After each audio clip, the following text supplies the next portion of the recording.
এখানে কয়েকটি পটল নিয়ে নিয়েছি। পটলগুলো ভালো করে ধুয়ে গাগুলো ছুরি দিয়ে ছুলে নিয়েছি আর দুমুখটা আড়াআড়িভাবে কেটে নিয়েছি। এবারে কড়াতে খানিকটা সর্ষের তেল দিয়ে দেব। আর তেলটা গরম হয়ে গেছে, এবারে দিয়ে দেব পাঁচফোড়ন। পাঁচফোড়নটা দেওয়ার পরেই পটলগুলোকে ভেজে নেব।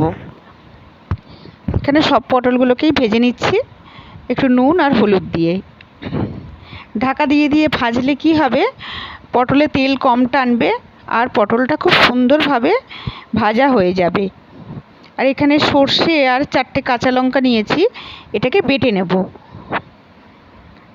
পটল আমার ভাজা হয়ে গেছে, পটলগুলোকে এবারে একটি জায়গায় তুলে নেব।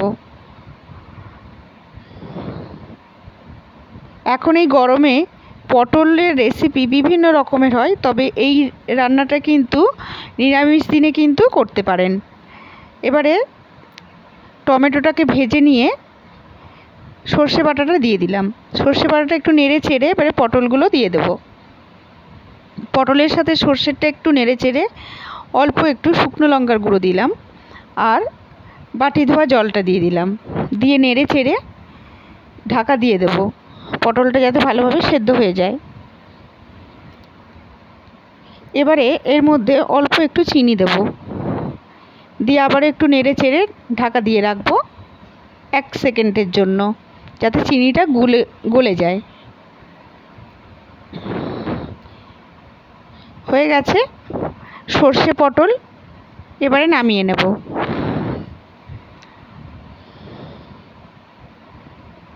গরম ভাতে খুব দুর্দান্ত খেতে লাগে। এবারে এর ওপর দিয়ে সর্ষের তেল ছড়িয়ে দেব। বন্ধুরা, আজকের রেসিপিটা যদি আপনাদের ভালো লাগে প্লিজ আমার চ্যানেলটিকে সাবস্ক্রাইব করে রাখবেন আর একটি লাইক করে দেবেন। আজ এই পর্যন্ত।